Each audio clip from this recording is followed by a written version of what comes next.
It's understandable that many Americans are asking if the events in Japan impact us and whether they should be concerned about our own nuclear plants. And I'm here to assure you today that not only do I have full confidence that the Illinois plants are safe, as well as our other plants in the rest of the United States, but I do take this responsibility very seriously. My family and I live a few miles away from one of our nuclear plants, and so I have both a professional and a personal commitment to their safety. There's three areas that I'd like to talk about with regard to our plants and some specific things that make them safe, and then I'm sure you'll have some more questions about them, but let me just hit those three topics. First, as you've heard, our plants are designed to and licensed to withstand a number of natural disasters, and those natural disasters are based on what commonly occurs in the areas where the plants are built, and then they are very specific to the worst case scenario that has ever happened in the history of that area of the country, followed, and then that data is, added additional conservatisms to it so that there's additional margin above kind of the worst case that can happen.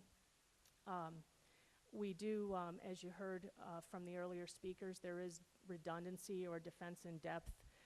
We have a number of safety systems for each function that needs to be performed. So there's multiple pumps, multiple sources of water, multiple ways of making sure that the safety functions are performed, as well as very detailed procedures and training of our personnel that allows that to happen. And also you heard that we've had extensive upgrades to systems as things have happened over the years. So after the 3 Mile Island incident, after 9/11, we continue to improve our plants in terms of their ability to respond to events based on what we've seen, in the world.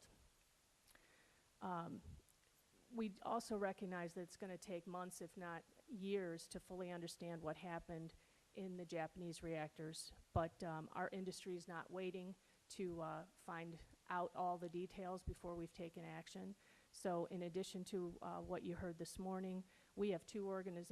industry organizations, the US-based Institute for Nuclear Power Operations, which is INPO, and their international equivalent, which is the World Association of Nuclear Operators. And they've been working tirelessly since the very first moments to